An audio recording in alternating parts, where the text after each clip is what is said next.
New Suzuki e-Vitara revealed as Japanese brand's first EV. The compact Suzuki e-Vitara electric SUV will be available with four-wheel drive and should arrive next summer. Suzuki is one of the last mainstream brands yet to launch its first electric car, but the Japanese firm will finally get in on the action with the all-new Suzuki e-Vitara, a pure electric small SUV that's arriving next year to duke it out with the Kia EV3, Skoda Elroq, and many others. This is not a pure electric version of the existing, hybrid-powered Suzuki Vitara. At 4,275 mm long and with a wheelbase of 2,700 mm, the e-Vitara is 100 mm longer than its sibling, and there's an extra 200 mm between the wheels, which will help provide more interior space. The new EV is wider and taller as well, but unsurprisingly, it's also much heavier. The lightest version weighs in at 1,702 kilograms, while the top-spec, dual-motor car tips the scale at close to 1,900 kilograms. The combustion-powered Vitara, on the other hand, is between 1,075 kilograms and 1,325 kilograms, depending on the model. The design of the e-Vitara is based on the Suzuki EVX concept that was revealed in January 2023, with both cars featuring angular wheel arches, a gently sloping roofline, and extensive use of plastic cladding for an SUV-esque look. The e-Vitara does appear to have slightly more complex body surfacing than the concept though, with lots of creases, and no faux skid plate sections on the bumpers, just all black plastic.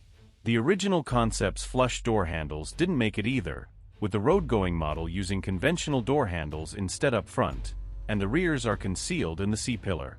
The charging port is found above the front left wheel arch.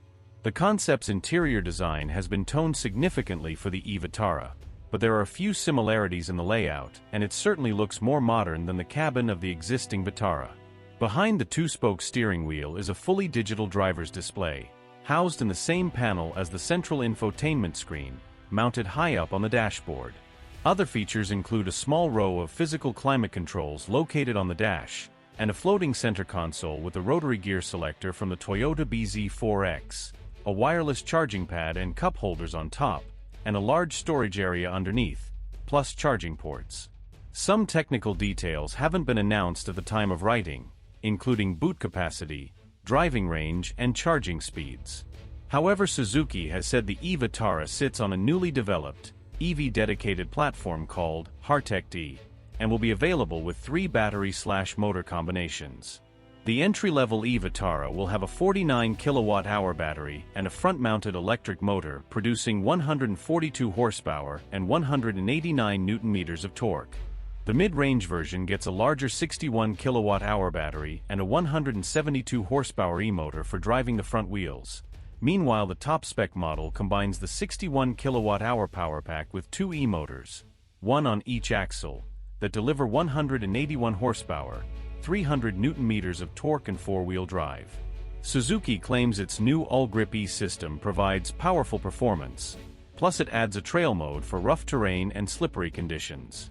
It can apply the car's brakes on spinning wheels while also sending torque to the opposite wheel to improve traction, which should have a similar effect to a limited slip differential.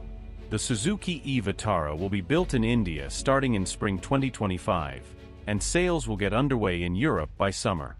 At the time of writing, no pricing has been announced, but a starting price of around £30,000 seems likely considering the Kia EV3 starts from just under £33,000 and the Skoda Elroq is priced at £31,500.